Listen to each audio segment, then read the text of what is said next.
Hello friends, स्वागत है आप सभी का खुशबू एकेडमी में। आज की क्लास में मैं आपको इसमें बताऊंगी सीटेट जुलाई 2025 लेवल फर्स्ट यानी कि फर्स्ट पेपर 1 to 5 क्लास की क्लास जो है आज की क्लास में मैं आपको पढ़ा रही हूँ। ठीक है, तो जैसा कि आप लोग जानते हैं ईवीएस जो है मैं आपको पूरा ईवीएस कंप्लीट करा दी हूँ। उसमें एक चैप्टर आपका छूट रहा था। ठीक है, बहुत से बच्चों ने कमेंट किया था कि मैम यातायात यानी कि ट्रांसपोर्ट वाला जो आपका चैप्टर है वो कम्प्लीट नहीं हुआ है, वो छूट गया है।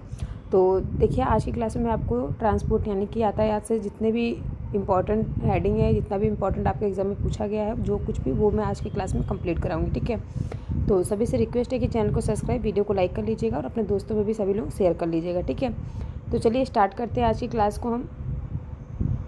तो देखिए फ्रेंड्स, एक बात और मैं कहना चाहूँगी, यहाँ पे देखिए जो ईवीएस का प्रैक्टिस सेट दिया गया ना, मैंने एक प्रैक्टिस सेट जो है आपकी कराई है। ठीक है, फर्स्ट प्रैक्टिस सेट मैंने आपको करा दिया है, पार्ट 1 जो है उसका 30 क्वेश्चन जो है मैंने कराए हैं। आप लोग एक बार ज़रूर देखिएगा ध्यान से। उसको देखने के बाद आपको समझ में आएगा, एक आइडिया लगेगा कि आप लोग जो पढ़ रहे हैं, जो इतना मैं आपको पढ़ा रही हूँ इतना आपके लिए कितना हेल्पफुल है, आपको एग्ज़ाम में कितना आपकी हेल्प करेंगी। ठीक है, तो सभी चीज़ें जो है मैं बता रही हूँ, आप उसको कम से कम 1 या 2 बार देखने की कोशिश कीजिए। नहीं नोट्स बना पा रहे हैं तो कोई बात नहीं, क्लास को आप अटेंड जरूर कीजिए। ठीक है, तो चलिए स्टार्ट करते हैं आज की क्लास हम। यातायात यानी कि ट्रांसपोर्ट क्या है।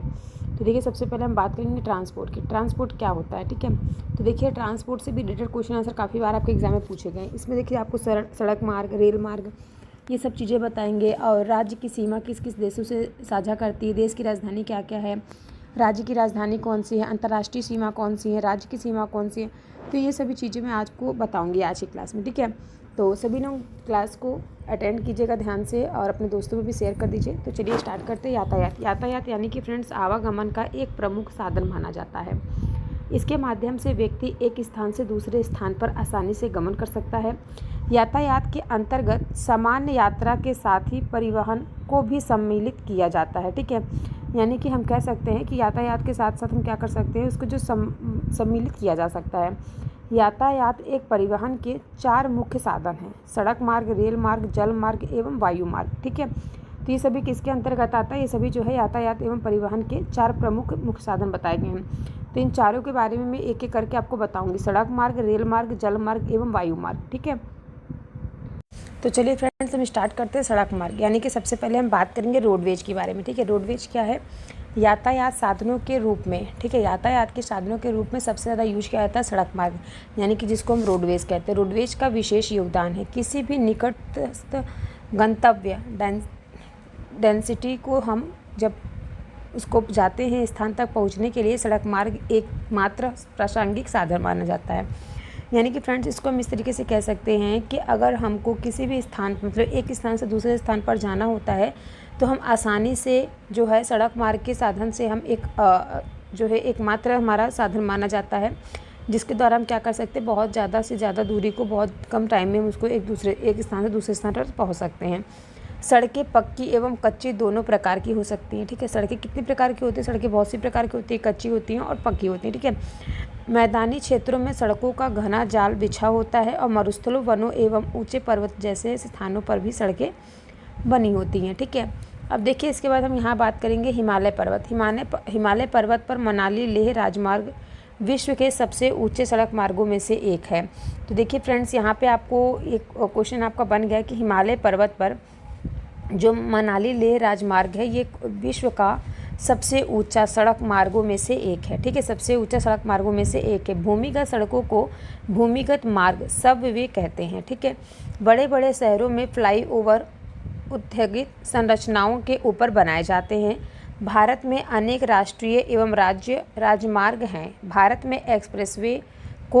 में जो एक्सप्रेसवे है उसका निर्माण नवीनतम है। ठीक है, भारत में सड़कों की सक्षमता के आधार पर इन्हें निम्न 6 वर्गों में बांटा गया। ठीक है फ्रेंड्स, भारत में जो सड़कें हैं इन सभी सड़कों को 6 वर्गों में बांटा गया। अब देखिए एक एक करके मैं आपको बताऊंगी कौन कौन सी सड़कें किस किस प्रकार से बांटी गई हैं। तो देखिए सबसे पहले हम बात करेंगे स्वर्णिम चतुर्भुज महाराजमार्ग। ठीक है, उसके बाद दूसरा जो बताया गया है वो राष्ट्रीय राजमार्ग बताया गया, तीसरा राज्य राजमार्ग बताया गया है, चौथा जिला मार्ग बताया गया, पांचवा अन्य सड़कें हैं एंड छठवा है सीमांत सड़कें। ठीक है, इस प्रकार से 6 प्रकार की सड़कें बांटी गई हैं। तो एक एक करके सभी सड़कों के बारे में मैं आपको बताऊंगी और सभी से रिक्वेस्ट करती हूँ कि सभी लोग ध्यान से सुनिएगा। ठीक है, तो देखिए फ्रेंड्स यहाँ पे आपका दिया गया स्वर्णिम चतुर्भुज महाराजमार्ग, यानी कि यह दिल्ली, कोलकाता, चेन्नई, मुंबई वह दिल्ली को जोड़ने वाली 6 लेन वाली महानगर राजमार्ग सड़क परियोजना है। यह राजमार्ग जो है ये परियोजना भारत के राष्ट्रीय राजमार्ग प्राधिकरण NHAI के अधिकार क्षेत्र के अंतर्गत आती है, जिसे कि इसको हम कह सकते हैं पूरब से पश्चिम और उत्तर से दक्षिण गलियारा भी इसी का एक विशेष भाग है। पूर्व पश्चिम गलियारा जो है कॉरिडोर वो पोरबंदर से सिलचर एवं उत्तर दक्षिण गलियारा श्रीनगर से कन्याकुमारी तक जोड़ता है। ठीक है फ्रेंड्स, यानी कि हम आपको यहाँ पे ये बताना चाहते हैं यहाँ पे जितनी भी सड़कें हैं वो पूरब से पश्चिम और उत्तर से दक्षिण गलियारा भी इसी का विशेष भाग है। ठीक है, तो इसको क्या कहते हैं, स्वर्णिम चतुर्भुज महाराजमार्ग है। ठीक है, ये कैसा है, ये दिल्ली से कोलकाता और चेन्नई से मुंबई और दिल्ली को जोड़ने वाली 6 लेन वाली महानगर राजमार्ग है। ठीक है, अब देखिए दूसरा यहाँ पे बताया गया है राष्ट्रीय राजमार्ग। राष्ट्रीय राजमार्ग के बारे में फ्रेंड्स देखिए, आप यहाँ से काफ़ी बार एग्जाम में क्वेश्चन भी आया है। राष्ट्रीय राजमार्ग किसे कहते हैं, तो राष्ट्रीय राजमार्ग जो है वो देश के दूरस्थ भागों को जोड़ता है। ठीक है, देश के जो दूर दूर के जो भाग हैं उसको क्या करता है, जोड़ता है। और ये जो है प्राथमिक सड़क तंत्र है जिनका निर्माण व रख रखाव केंद्रीय लोक निर्माण विभाग central public works department CPWD के अधिकार क्षेत्र के अंतर्गत आता है। ठीक है फ्रेंड्स, जो राष्ट्रीय राजमार्ग बनवाते हैं तो कौन बनवाता है, किसके विभाग के अंतर्गत आता है, इसका निर्माण करवाना, इसको बनवाना, इसके रख रखाव को देखना, तो वो फ्रेंड्स आता है सेंटर यानी कि केंद्रीय लोक निर्माण विभाग के अंतर्गत आता है। समझ में आया सभी को। इसके बाद थर्ड पॉइंट दिया गया है, तीसरा आपको बताया गया है राज्य राजमार्ग। ठीक है, राज्य राजमार्ग में क्या कहा गया, ये क्या है, तो देखिए फ्रेंड्स राष्ट्रीय राजमार्ग क्या है, राज्य राजमार्ग, ये जो फ्रेंड्स ये राज्यों की राजधानी को जिला मुख्यालयों से जोड़ने वाली सड़कों एवं राज्य राजमार्ग कहलाती है। ठीक है, राज्य राजमार्ग कहलाती है।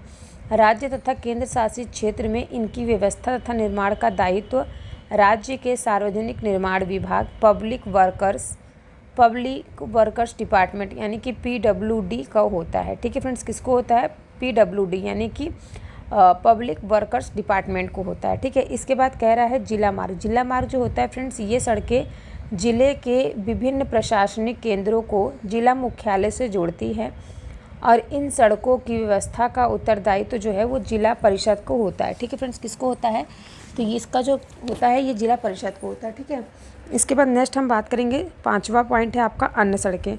अन्य सड़कें में कौन कौन सी सड़कें आती हैं आपकी, तो ध्यान से एक एक करके सुनिएगा सभी सड़कों के बारे में। तो देखिए दूसरी सड़कें जो बताई गई हैं अन्य सड़कें, यहाँ पे कह रहा है इस वर्ग के अंतर्गत वे सड़कें आती हैं जो ग्रामीण क्षेत्रों तथा गाँव को शहरों से जोड़ती है, जिसको प्रधानमंत्री ग्रामीण सड़क परियोजना के तहत इन सड़कों के विकास हेतु विशेष प्रोत्साहन मिल जाता है। ठीक है, तो देखिए फ्रेंड्स जो अन्य सड़कें होती हैं इसको प्रधानमंत्री ग्रामीण सड़क परियोजना के तहत इनको बनवाया जाता है, इसका निर्माण करवाया जाता है। ठीक है, जो कि ग्रामीण क्षेत्रों तथा गांवों को शहरों से जोड़ती हैं। ठीक है, इसके बाद नेक्स्ट एंड 6वां पॉइंट कह रहा है कि सीमांत सड़कें। सीमांत सड़कें फ्रेंड्स कौन सी होती हैं, तो इन सभी सड़कों के अलावा राष्ट्रीय राजमार्ग और जो इतनी भी सड़कें मैंने आपको बताई, चतुर्भुज सड़कें जो बताई मैंने, राज्य राजमार्ग बताई, तो इन सभी सड़कों के अलग जो सड़कों से अतिरिक्त जो बसती हैं भारत सरकार प्राधिकरण के अधीन सीमा सड़क संगठन यानी कि BRO है। ठीक है, जो देश के सीमांत क्षेत्रों में खासकर अंतर्राष्ट्रीय सीमाओं के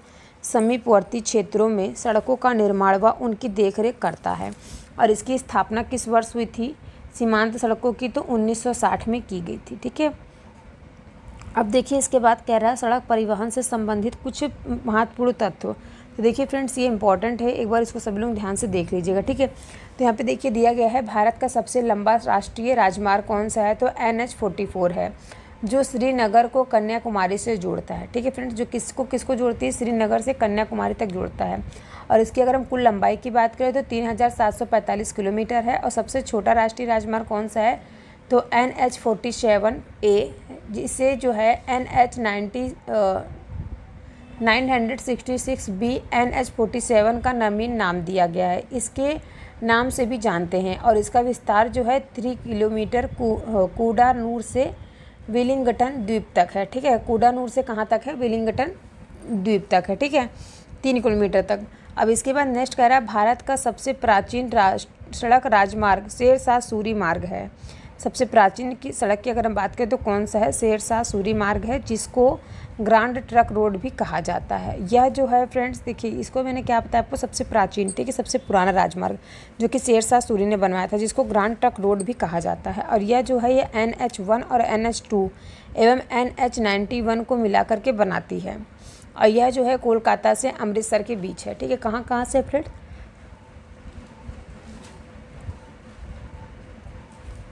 तो ये आपका है कोलकाता से अमृतसर के बीच में है, ठीक है। इसके बाद नेक्स्ट कह रहा है कि विश्व की सबसे ऊंची सड़क जो है वो मनाली लेह राजमार्ग है।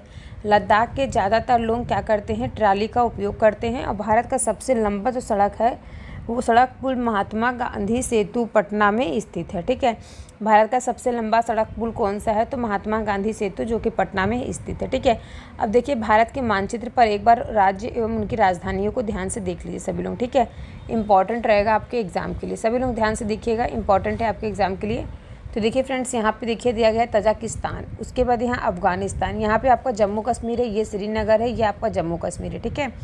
इसके बाद जम्मू कश्मीर के नीचे आपका आता है हिमाचल प्रदेश, चंडीगढ़ पंजाब, शिमला, देहरादून उत्तराखंड, हरियाणा, दिल्ली, नई दिल्ली आ गए यहाँ पे उत्तर प्रदेश, यहाँ लखनऊ, यहाँ नेपाल। इसके बाद देखिए यहाँ गंगटोक हो गया, यहाँ पे भूटान, दिसपुर, शिलांग, मेघालय, बांग्लादेश, अगरतला, त्रिपुरा, असम, अरुणाचल प्रदेश, नागालैंड, कोहिमा और इम्फाल, मणिपुर का इम्फाल हो गया। आपका राजधानी देखिए यहाँ बताया गया, मिजोरम का आपका आइजोल हो गया, बिहार का पटना दिया गया, उत्तर प्रदेश का आपका देखिए यहाँ लखनऊ दिया गया, ठीक है।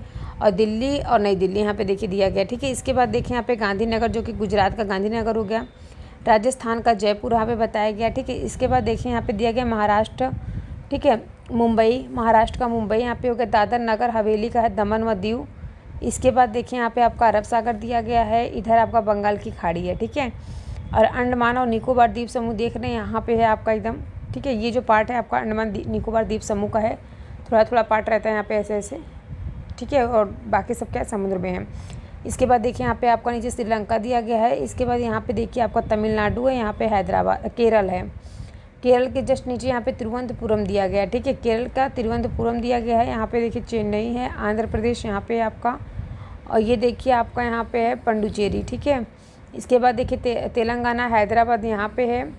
इसके बाद छत्तीसगढ़ का रायपुर यहाँ पे है। इसके बाद आपका यहाँ पे आ गया उड़ीसा भुवनेश्वर, भोपाल मध्य प्रदेश, और यहाँ पे देखिए दिया गया है दादर व नागर हवेली सिलवासा, ठीक है। यहाँ पे देखिए अरब सागर यहाँ पे आपका है, ठीक है। ध्यान रखिए कि आपको बंगाल की खाड़ी हो गई, यहाँ पे लक्षद्वीप का भारत हो गया। इसके बाद देखिए यहाँ पे कवरत्ती है। इसके बाद यहाँ पे देखिए पंडुचेरी हो गया, यहाँ पे आपका हो गया बेंगलोर, ठीक है। यहाँ पे आपका कर्नाटक, ठीक है। सभी प्रदेशों के नाम मैंने आपको एक एक करके बता दिया है। अगर आपको क्लास अच्छी लग रही हो तो प्लीज़ कमेंट कीजिएगा, ठीक है। और देखिए भारत का मैप आप सभी को समझ में आया, कौन कौन सा देश, कौन कौन सा राज्य कहाँ कहाँ पे है आपका, सभी राज्य की राजधानी मैंने आपको बता दी, ठीक है। अब देखिए नेक्स्ट इसके आगे मैं आपको बताती हूँ। देखिए इस मानचित्र में आपने क्या क्या सीखा, तो उपरोक्त मानचित्र में दिए गए विवरण के आधार पर हम यह ज्ञात कर सकते हैं कि किस राज्य की सीमा किससे मिलती है और कौन किससे उत्तर दक्षिण व पूर्व पश्चिम में स्थित है, ठीक है। कौन कौन पूर्व पश्चिम और उत्तर दक्षिण में क्या है स्थित है। उपरोक्त मानचित्र के द्वारा हमें यह भी ज्ञात होता है कि किसी शहर से सड़क व रेल मार्ग द्वारा किसी दूसरे शहर में जाएंगे तो वह किस दिशा में पड़ेगा और वह उस दोनों के बीच कौन कौन से शहर आएंगे तथा किस राज्य में कौन सा राष्ट्रीय राजमार्ग अवस्थित है, ठीक है। इस प्रकार से देखिए आपको मैप में मैंने आपको बताया कि ऊपर आपका यहाँ पे मैंने आपको जम्मू कश्मीर बताया, इस प्रकार से धीरे धीरे नीचे पे जो भी आए वो सब मैंने आपको बताया, ठीक है। इसके बाद देखिए इसी प्रकार से यहाँ पे आप देखेंगे कि जैसे यहाँ पे महाराष्ट्र है, यहाँ पे आपका यूपी है, ठीक है, मान लीजिए। तो यहाँ से यहाँ पे जाने में रास्ते में आपका कौन कौन सा शहर आ रहा है, कौन कौन सा देश आ रहा है, ठीक है। अगर आप इस ट्रेन से जा रहे हैं तो ट्रेन का आप एरिया देख लीजिएगा, ठीक है। इसके बाद देखिए नेक्स्ट यहाँ पे कह रहा है, तीसरा पॉइंट कह रहा है कि मानचित्र के द्वारा हमें किसी स्थान, दूरी और दिशाओं के सापेक्ष स्थिति की समुचित जानकारी हासिल हो जाती है, ठीक है। नेक्स्ट पॉइंट कह रहा है कि भारत में कुल कितने 29 राज्य एवं 7 केंद्र शासित प्रदेश हैं जो अपने पड़ोस के पाकिस्तान, भूटान, नेपाल, अफगानिस्तान, बांग्लादेश, म्यांमार, चीन जैसे देशों से स्थलीय तथा श्रीलंका एवं मालदीव जैसे देशों से समुद्री सीमा से जुड़े हुए हैं, ठीक है। तो यहाँ तक आई होप आप सभी को समझ में आ गया होगा कि जो हमारे भारत राज्य में 29 राज्य हैं और 7 केंद्र शासित प्रदेश है, ठीक है, जो कि अपने पड़ोस के पाकिस्तान, भूटान, नेपाल, अफगानिस्तान, बांग्लादेश, म्यांमार, चीन जैसे देशों से क्या हुए हैं, जुड़े हुए हैं, ठीक है। इसके बाद चलिए नेक्स्ट पॉइंट हम आपको बताते हैं। नेक्स्ट पॉइंट देखिए यहाँ पे दिया गया रेल मार्ग। अब देखिए यहाँ पे आपका सड़क मार्ग तो खत्म हो गया, अब मैं आपको बताऊँगी किसके बारे में, रेल मार्ग के बारे में। तो रेल मार्ग के बारे में देखिए फ्रेंड्स, यहाँ पे दिया गया है कि रेल गमन यानी कि रेलवेज के द्वारा तीव्रता के साथ, ठीक है, रेलवेज के द्वारा तीव्रता से एवं कम खर्च में लोगों का आवागमन एवं भारी सामान को ढोने का कार्य होता है, ठीक है। इससे क्या होता है फ्रेंड्स कि कम खर्च में ज़्यादा दूरी हम तय कर सकते हैं और सामान को भी ढो सकते हैं, ठीक है, ट्रेन के द्वारा। इसके बाद कह रहा है वाष्प के इंजन की खोज एवं औद्योगिक क्रांति ने रेल परिवहन के तीव्र विकास में सहायता प्रदान की है, ठीक। इसके बाद कह रहा है कालांतर में डीजल एवं विद्युत इंजनों ने व्यापक रूप से वाष्प के इंजनों का भी स्थान ले लिया है, ठीक है। नेक्स्ट कह रहा है पिछले 150 वर्षों से भी अधिक समय से भारतीय रेल एक महत्वपूर्ण समन्वय के रूप में भी जाने जाती हैं और इसकी शुरुआत कब हुई थी? इसकी शुरुआत 1853 ईस्वी में मुंबई और ठाणे के बीच हुई थी। अब देखिए फ्रेंड्स, भारत में पहली बार रेल कब चली थी? भारतीय रेल जो है पहली बार कब चली थी? तो पिछले 150 वर्षों से अधिक समय से पहले भारतीय रेल एक क्या थी? एक महत्वपूर्ण समन्वय के रूप में जानी जाती थी। और देखिए फ्रेंड्स, इसकी अगर हम बात करें इसकी शुरुआत कब हुई थी, तो इसकी शुरुआत जो है भारत में 1853 ईस्वी में मुंबई और ठाणे के बीच में हुई थी, ठीक है। अब नेक्स्ट कह रहा है कि भारतीय रेलवे देश के अर्थव्यवस्था, उद्योगों व कृषि के तीव्र गति से विकास के लिए उत्तरदायी है, ठीक है। विकास के लिए क्या है? ये उत्तरदायी। इसके बाद नेक्स्ट कह रहा है कि भारतीय रेल परिवहन को 17 रेल जोनों में संकलित किया गया है। विश्व का सबसे लंबा प्लेटफार्म जो है वो उत्तर प्रदेश के गोरखपुर में है, जो कि 1.3 किलोमीटर में है, ठीक है। कितना फ्रेंड्स? 1.3 किलोमीटर में है।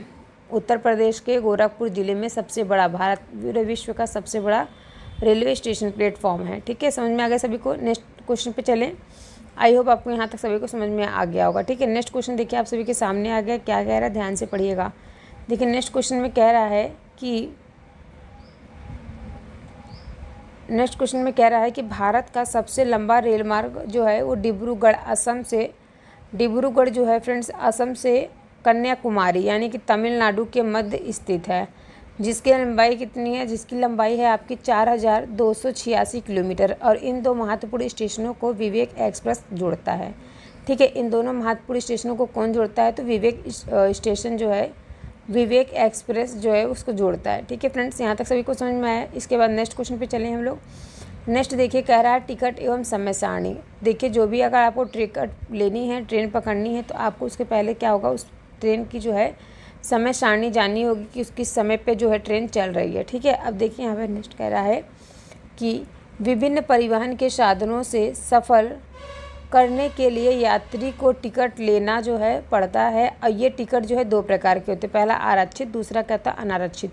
अब देखिए फ्रेंड्स, आरक्षित और अनारक्षित क्या होता है, एक एक करके समझ लीजिए आप, तो आपको रात भर क्या है आप लोगों को टेंशन लग रहेगी कि आरक्षित और अनारक्षित क्या होती है, ठीक है। देखिए आपको बताते हैं, आरक्षित टिकट में से यात्रा संबंधित विस्तृत वर्णन लिखा होता है, जिसके उदाहरण क्या होते हैं? निम्नलिखित होते हैं। पहला उदाहरण दिया गया है यात्रा की तिथि और समय एवं आरक्षण की तिथि।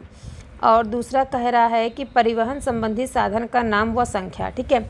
यानी कि जो भी आप लोग अगर ट्रैवल कर रहे हैं संबंधित, इससे क्या होनी चाहिए? आपको इस गाड़ी का नाम पता होना चाहिए, गाड़ी का नंबर पता होना चाहिए, ठीक है। इसके बाद देखिए नेक्स्ट कह रहा है, दूसरा पॉइंट आपका तीसरा पॉइंट आ गया, कह रहा है यात्रा प्रारंभ व समाप्त करने का समय और दिनांक। किस दिन किस तिथि को आप जो है अपना जो ट्रेन पकड़ रहे हैं और उसको अपने जो है गंतव्य को कब जा रहे हैं, कब आपको अपने लक्ष्य तक पहुंचना है। इसके बाद चौथा पॉइंट कह रहा है कि यात्रा के प्रारंभिक व गंतव्य स्थानों के बीच की दूरी, कितना टाइम आपको जहाँ जाना है वहाँ जाने में आपको कितना टाइम लग सकता है, ठीक है। नहीं तो अगर आपको ये सब नहीं पता रहेगा तो आप किसी और स्टेशन पर बैठ के किसी और स्टेशन पर जाके उतरेंगे, ठीक है। इसके बाद देखिए नेक्स्ट पॉइंट कह रहा है, पाँचवा पॉइंट कि यात्रियों की लिंग व आयु, बच्चों एवं वयस्कों की संख्या। इसके बाद देखिए फ्रेंड्स नेक्स्ट पॉइंट कह रहा है आपका यात्रा की श्रेणी, कोच संख्या व बर्थ संख्या और सीट संख्या। ये सभी चीज़ें क्या होनी चाहिए? आपको याद होनी चाहिए, पहले से पता होनी चाहिए। उसके बाद सातवां पॉइंट कह रहा है टूल किराया, यानी कि आरक्षण शुल्क के साथ आपको ट्रेन में बैठना है। रेलवे एवं उनसे संबंधित कुछ महत्वपूर्ण तथ्य देखिए यहाँ बताए गए हैं। कौन कौन से तथ्य बताए गए देखिए ध्यान से सुनिएगा। पहला कह रहा है कोंकण रेलवे मुंबई से मंगलोर के बीच चलती है, ठीक है, जिसकी लंबाई क्या है? 760 किलोमीटर है और इस मार्ग पर सैकड़ों पुल एवं सुरंग हैं। ठीक है, कोंकण रेलवे जो मुंबई से मंगलोर के बीच जाती है, ठीक है, वहाँ पर जो है सैकड़ों जो है पुल और सुरंगें पाई जाती हैं। ठीक है, इसके बाद नेक्स्ट कह रहा है जम्मू बारामूला। ठीक है, जम्मू बारामूला रेल मार्ग की लंबाई जो है वो 342 किलोमीटर है। ठीक है, कितने फ्रेंड्स, 342 किलोमीटर है, जिसके प्रमुख स्टेशन कहाँ कहाँ पे हैं, उधमपुर, कटरा, गाजीगुंडा, श्रीनगर एवं बारामूला आदि हैं। ठीक है, कहाँ कहाँ फ्रेंड्स मैंने आपको बताया, उधमपुर, कटरा, काजीगुंडा, श्रीनगर एवं बारामूला। ठीक है, इसके बाद नेक्स्ट पॉइंट कह रहा है कि माउंटेन रेलवे भारतीय पर्वतीय क्षेत्रों में संचालित होती है और इनको टॉय ट्रेन भी कहा जाता है। ठीक, क्या कहा जाता है फ्रेंड्स, टॉय ट्रेन भी कहा जाता है, जैसे कि दार्जिलिंग हिमालय रेलवे। नेक्स्ट कह रहा है नीलगिरी माउंटेन रेलवे। चौथा कह रहा है कि तीसरा ऑप्शन कह रहा है आपका तीसरा कलका शिमला रेलवे। चौथा कह रहा है कड़ंगा घाटी रेलवे। ठीक है, ये 4 जो है रेलवे आपके बताए गए हैं। कौन कौन से एक बार फिर से आपको रिपीट करके बता देती हूँ। तो पहला आपका दार्जिलिंग हिमालय रेलवे, दूसरा आपका नीलगिरी माउंटेन रेलवे, तीसरा है आपका काउंसलिंग घाटी रेलवे, चौथा है आपका कांगड़ा घाटी रेलवे। ठीक है, इसके बाद नेक्स्ट कह रहा है मेट्रो रेल प्रणाली। इसकी शुरुआत जो है कोलकाता से हुई थी और दिल्ली में इसकी जो शुरुआत है, इसका शुरुआत कब हुआ था, तो 25 दिसंबर 2002 को हुई थी। और मोनो रेल जो है मुंबई में चलती है। ठीक है, मोनो रेल कहाँ पे चलती है फ्रेंड्स, मुंबई में चलती है। ठीक है, और ये जो है मेट्रो रेल प्रणाली की शुरुआत कब हुई थी, तो 25 दिसंबर 2002 को इसकी शुरुआत हुई थी। ठीक है, इसके बाद देखिए नेक्स्ट क्वेश्चन कह रहा है, नेक्स्ट पॉइंट कह रहा है कि अनारक्षित समय सारणी में निम्न जानकारियाँ होती हैं। तो कौन कौन से जानकारियाँ होती हैं, देखिए एक एक करके जानकारी ध्यान से देख लीजिए, इंपॉर्टेंट है तो कोई भूलना नहीं। पहला कह रहा है परिवहन रूट का विवरण, दूसरा कह रहा है कि दूसरा पॉइंट कह रहा है जगह स्टेशन के बीच की दूरी, तीसरा पॉइंट कह रहा है यात्रा के दौरान आने वाले स्टेशन, वहाँ पहुँचने का निर्धारित समय और वहाँ से वापसी होने का निर्धारित समय। ठीक है, तो यहाँ तक सभी को समझ में आया। नेक्स्ट पॉइंट पे चले हम लोग। आई होप आपको यहाँ तक सभी को समझ में आ गया होगा। कल की क्लास में फ्रेंड्स मैं आपको बताऊँगी जलमार्ग। ठीक है, नहीं तो कल की क्लास में जल मार्ग और वायु मार्ग के जितने भी पॉइंट हैं मैं आपको कल की क्लास में क्लियर करा दूंगी। आज की क्लास आप सभी को कैसी लगी कमेंट बॉक्स में ज़रूर बताइएगा। कल की क्लास में देखिए फ्रेंड्स जो है मैं आपको जल मार्ग और वायु मार्ग के बारे में बताऊंगी, भारत के प्रमुख अंतर्राष्ट्रीय अड्डों के बारे में बताएंगे आपको। उसके बाद कल की क्लास में आपको पर्यटन बताऊँगी, यानी कि यूके टूरिल, इसके बाद पर्वतारोहण, इसके बाद मैं आपको बताऊँगी अंतरिक्ष भ्रमण। ठीक है, और ऊर्जा के स्रोत बता दूंगी क्या क्या है। तो सभी लोग क्लास को, कल की क्लास जो है इंपॉर्टेंट होने वाली है। सभी से रिक्वेस्ट है कि चैनल को सब्सक्राइब, वीडियो को लाइक कर लीजिएगा। मिलते हैं हम आप सभी से नेक्स्ट क्लास में। ठीक है, तो ज़रूर से ज़रूर आप लोग क्लास को अटेंड किया करिए। ठीक है, तो कल की क्लास में फ्रेंड्स देखिए मैं आपको ये भी बताऊँगी वायु प्रदूषण रोकने के उपाय क्या क्या हैं।